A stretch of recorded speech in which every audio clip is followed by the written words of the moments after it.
YTN 라디오 이동희 뉴스 정면승부 3부 시작하겠습니다. 개편 신규 코너입니다. 기분 좋은 금요일 퇴근길에 만나는 사이언스, 한 주간의 과학 이슈를 전해드립니다. 퇴근길 과학 감성, 과학 커뮤니케이터 궤도 나오셨습니다. 안녕하십니까? 안녕하세요. 청취자 여러분들께 인사 부탁드립니다. 첫 시간이니까. 예, 안녕하세요. 처음 뵙겠습니다.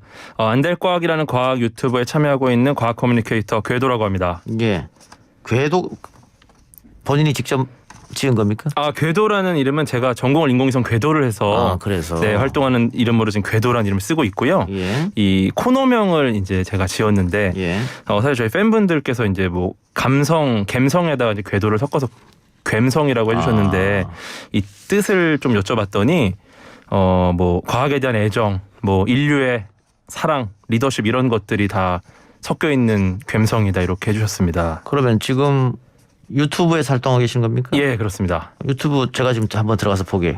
안될과학입니다. 안될과학. 예, 이게 원래 시작할 때는 예. 그 과학 콘텐츠다 보니까 잘 안 될 것 같아서 예. 안될과학이라고 지었는데 예. 지금은 없어서는 안 될 과학이 됐죠. 구독자가 상당하네요. 37만 명이나 있네요. 예, 그렇습니다. 과학에 이렇게 관심이 많은지 몰랐습니다. 그러게요. 네, 저희도 놀라고 있습니다. 예. 가장 많은 조회수는 290만 회를 기록했는데 엄청나군요. 양자역학인데 예. 언젠가 다룰 기회가 있지 않을까. 예. 제가 늘 모르는 게 없다고 자랑하고 다니는데 자의 지식에 대해서 예. 과학만 모릅니다. 정말요? 예, 전혀 모릅니다. 예, 제가 백업해드리겠습니다. 예. 오늘부터 저도 배우는 입장으로 한번 코너를 진행해 보도록 하지요. 오늘 궤도가 준비한 과학 이야기는 어떤 겁니까? 예, 오늘 준비한 거는 저희가 굉장히 이슈가 됐던 내용인데 창정 5호 B라는 중국의 로켓이 지난 9일 오전에 몰디브 서쪽 해상에 추락을 했습니다. 예. 이거에 대한 이야기를 좀 해드리고 싶어서 가져왔습니다. 예. 이 걱정이 좀 많았어요. 예. 만일 내륙으로 떨어지면 어떡하느냐. 맞아요. 우리나라 떨어질 가능성도 물론 있었지 않습니까? 있었죠. 예, 그러니까. 네네네. 굉장히 걱정을 했는데 이거 어디 다행스럽게 바다에 떨어졌습니까? 네, 맞습니다. 예. 근데 문제는 이 창정 5호 B 같은 로켓이 왜 추락하느냐. 처음 있는 일 같던데. 이게 사실은 여러 번 있었습니다. 그랬어요? 예. 근데 기본적으로 우주에 굉장히 많은 우주 물체들이 있는데 예. 그 중에서 이런 로켓 같은 경우는 목표 궤도에 도달을 못했거나 예. 아니면은 뭐 가는 중에 고장이 났다던가 이러면 통제 불능이 됩니다. 예. 그렇게 되면 이제 추락을 하게 되는 건데 이번에 창정 5호 B 같은 경우는 텐호 모듈을 궤도에 안착시키는 성공을 했어요. 이거는 뭐냐면 중국의 독자적인 우주 정거장입니다. 아하. 이 모듈을 안착시키는 성공을 했는데 그러고 나서 자연스럽게 빠지면서 궤도를 낮춰가지고 고도를 낮춰서 바다로 떨어뜨려야 되는데 예? 갑자기 375km 상공부터 갑자기 궤도 운동을 하면서 고도가 떨어지질 않았어요. 그러면서 대기권 재진입을 하게 되는데 과연 어디로 떨어질지 알 수 없는 상황이 돼버린 거죠. 예. 이게 그러면 뭐 로켓 기술이라고 하는 것이 쉬운 게 아니니까 초정밀 과학이 필요한 거 아니겠어요? 맞습니다. 예. 그래 중국이 이거를 뭐 성공했다고 했습니다만 이런 일도 벌어진다. 근데 이게 다른 국가도 이런 일이 많이 있었나 보네요. 처음 있는 일이 아니라고 하시니까. 그렇죠. 원래는 일단은 지구에 있는 바다가 70%이기 때문에 육지가 30%밖에 되지 않아요. 그러다 보니까 사실 70%의 확률로 바다에 떨어질 거고 30%에도 인류 문명이 살고 있는 지역이 굉장히 좁습니다. 예. 그러다 보니까 아마 인명피해가 날 가능성이 굉장히 낮지만 그럼에도 불구하고 1979년에 미국의 우주정거장 스카이랩이라는 게 있어요. 예. 이게 당연히 바다로 떨어질 거 예측했고 과학자들이 예측한 거는 대기권에서 전부 불타 없어질 것이다. 그런데 놀랍게도 호주 서부에 떨어집니다. 어허. 다행히 거기엔 사람이 없었기 때문에 인명피해는 없었는데 놀랍게도 어쨌거나 땅에 떨어질 가능성을 보여준 거죠. 예. 그래서 현재까지 인명피해가 없긴 한데 그렇다고 앞으로도 없을 것인가 이것을 보장할 수는 없겠다라는 생각이 처음 든 사례였고요. 예, 그리고 특히나 뭐 과거에 2012년도에 비슷한 일이 또 있었는데 포보스 그룬트라는 러시아 탐사선이 또 지구로 돌아오기 시작했어요. 통제 불능에 빠져서. 근데 이때 이 포보스 그룬트 탐사선의 무게가 13.2톤이었는데 이번에는 발사 무게가 22톤에 잔해 무게가 18톤이었습니다. 네, 그때부터 무거운 녀석이기 때문에. 이거 만약 그러면 사람이 살고 있는 밀집 지역에 떨어지면 어느 정도 피해가 예상될까요? 와, 그거는 뭐 이 중량에 따라 완전히 다른데요. 예. 보통 로켓이 부서지면서 떨어지게 되면은 큰 덩어리는 한 500kg짜리도 있어요. 예. 근데 이게 굉장히 빠른 속도로 떨어집니다. 그렇겠죠. 이 잔해물이 지구를 한 바퀴 도는데 거의 한두 시간밖에 안 걸려요. 예. 그렇기 때문에 이게 떨어지게 되면 굉장히 큰 충격을 받을 수 있고 이거에 대한 피해 보상 문제도 굉장히 복잡해지죠. 그렇겠죠, 아무래도. 예. 이런 일이 다 있나 싶긴 한데 아까 설명해 주셨던 것처럼 이게 불타 없어질 것 같긴 한데 네, 어떻게 대부분.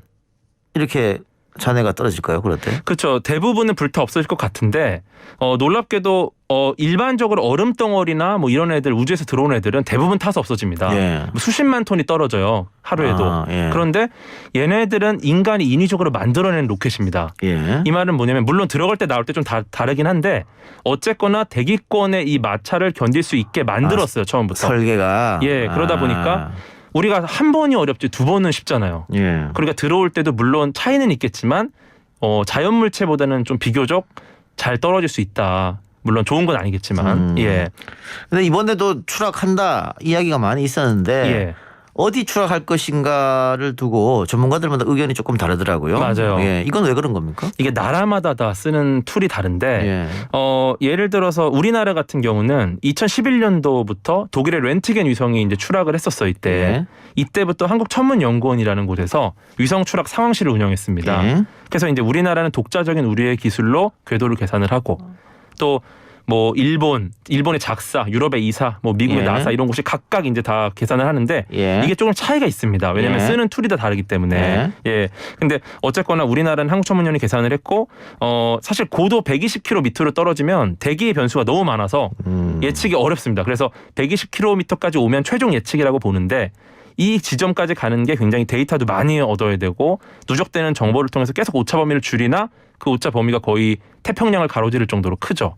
네, 그래서 어렵습니다. 사실 굉장히 빠르고 예측 가능성이 힘들다 이 말씀이네요. 어디로 떨어질지 어렵지만 굉장히 잘 해내고 있다. 지금까지는. 네. 그렇군요. 근데 뭐 조금 다른 얘기일 수도 있는데 그 뭐 각 나라마다 우주 정거장 또 이렇게 로켓 많이 쌓아 올리는데 예. 그만큼 쓰레기도 많겠습니다. 그러면 뭐 엄청 많죠. 최근 영화에도 나왔었는데. 예. 뭐 승리호라는 우주 쓰레기를 기반으로 한 영화도 있었고 문제가 많고 이거에 대한 고민을 굉장히 많이 하고 있고 예. 그래서 과거에 그런 위성들은 이제 어떻게 떨어질지 몰라요. 알 수가 없고 그냥 기다리는 건데 최근에 올라가는 위성들은 어떻게 얘를 떨어뜨릴 건지를 다 계획해서 올라갑니다. 수명이 더하면 예를 들어 중국 같은 경우도 과거에 텐군 같은 경우는 고도를 낮춰서 추락을 시켰어요. 이번에도 분명히 그런 기술이 있었을 텐데 근데 그게 작동이 안 된 거죠. 예. 그래서 요즘에 올라가는 것들은 지구로 떨어뜨리거나 아니면 아예 쌍곡선 궤도를 태워가지고 우주 밖으로 보내버리거나 뭐 여러 가지 방법을 쓰는데 예. 네, 아쉽게도 통제 불능이 되는 상황이 있었다. 예. 네. 그러면 그 쓰레기들이 지구 주위를 계속 맴돌고 있는 거예요? 돌면서 점점 마찰에 의해서 고도가 낮아지고 있죠. 아하. 예. 그렇군요. 알겠습니다. 자, 그러면 이번 추락 상황에 대해서 어떤 게 문제인지 좀 알아볼 필요가 있을 것 같은데. 예. 좀 아쉬운 게 지금 다른 나라도 여러 차례 있었고 우리나라만 해도 벌써 뭐 7, 8차례 이상 그 상황실을 운영했었는데 이때도 항상 뭐 예를 들어 러시아다 뭐 어느 나라다 하면은 이게 상황이 이렇게 됐다.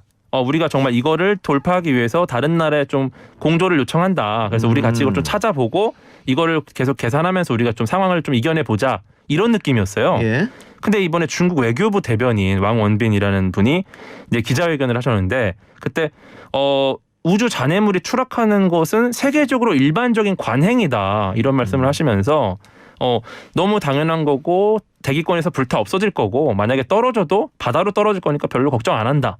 근데 이게 이러한 문제 상황을 발생시킨 나라가 하는 건 좀 안 맞다고 생각을 합니다. 우리 책임이 아니라는 거네요. 그렇죠. 그러니까 다른 나라에서 그렇지만 아마 바다로 떨어지기가 괜찮을 거다. 이런 건 가능한데 그러니까 방귀 껴놓고서 냄새도 별로 안 나는데 뭐 어때? 이런 거는 사실 잘못된 행동이잖아요. 예. 다른 사람들이 그런 얘기 할 수는 있겠지만 그래서 이런 태도 때문에 조금 아쉬움이 문제다. 있었고 그 만일 예. 내륙에 떨어져서 뭐 인명이 좀 사상자가 났다거나 예. 그럴 경우에 그러면 이게 어떻게 보상해야 된다 이런 국제 규범이 전혀 안 돼 있는 다 상태잖아요. 있죠. 있습니까? 네, 심지어 보험도 있는 경우가 있는데요. 다행이네요. 워낙 규모가 크기 때문에 뭐 아주 상용화돼 있지는 않고 그리고 보통 이런 미션들은 여러 나라가 같이 하기 때문에 이 인명 피해에 대한 보상도 여러 나라가 하게 되는데 이번에 이 창정 5호 B 같은 경우는 중국의 독자적인 우주 정거장 모듈이었습니다. 예. 로켓이었기 때문에 중국이 100% 보상해야 되는 상황이었어요 이번에는. 예. 예.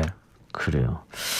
알겠습니다. 오늘 재밌는 과학 이야기 첫 시간이었는데 제가 보통 우리 패널 분들 오시면 유튜브 가지고 많이 놀립니다. 네. 구독자 수 적다고. 아 그래요?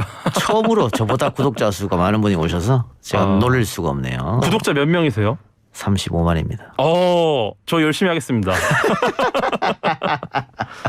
아슬아슬하네요. 알겠습니다. 예. 재밌는 오늘 과학 이야기. 다음 주에는 혹시 예고해 줄 수 있나요?